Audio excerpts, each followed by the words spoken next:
திணையுடன் இயைந்த வாழ்வு, சூழலுடன் இயைந்த வாழ்வு. நீ சூழலுடைய ஒரு அங்கமாக இருக்கின்ற, இறைவனும் சூழலுடைய ஒரு அங்கமாக இருக்கும் பொழுது, இது 2யும் எப்படி நீ யூனிசன் 2யும் இணைந்து நீங்கள் எப்படி செயல்பட முடியும் அப்படிங்கிறது ஆன்மீகம். வேற ஒண்ணுமே இல்லை.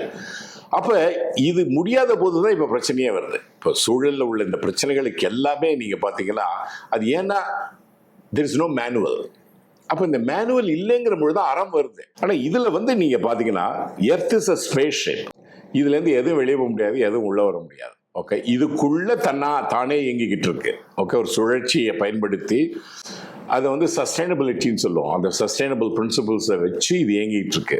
ஓகே, அப்போ திஸ் இஸ் அ சிஸ்டம். அப்போ அவர் என்ன சொல்றார்? Earth is like a spaceship that did not come with an operating manual.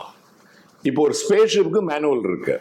It's a spaceship. ஆக்சுவலா பிளானட் எர்த் நீங்க பிரபஞ்சத்துல பாத்தீங்கன்னா இட்ஸ் அ ஸ்பேஸ்ஷிப். ஃப்ளோட் ஆகிட்டு இருக்காது. ஓகே, இதோட மேனுவல் யாருன்னா நீ தான் மேனுவல் தயார் பண்ணணும். நீ எப்படி மேனுவலை தயார் பண்ணுவ அப்படின்னா அதுக்கு வள்ளுவர் வராரு பாருங்க. வள்ளுவர் ரொம்ப அவர் எல்லாத்தையும் சொல்லி வச்சிருவாரு. அவர் எப்படி இந்த மேனுவலை பத்தி அவர் சொல்றாரு பாருங்க. எவ்வதுரைவது உலகம், உலகத்தோடு அவ்வதுரைவது அறிவு. அப்ப இந்த உலகம் எப்படி இருக்குன்னு நீ புரிஞ்சுக்கிற பாரு, அதுதான்டா அறிவு. வேற ஒன்றும் அறிவு இல்லை. ஓகே, உலகத்தோடு ஒட்ட ஒழுகல் அது வேற. இங்க அவர் சொல்றது அது இல்ல. இங்க அவர் என்ன சொல்ற, உலகம் எப்படி இயங்குகிறது என்பதை உன்னால் புரிந்து கொள்ள முடியுமா?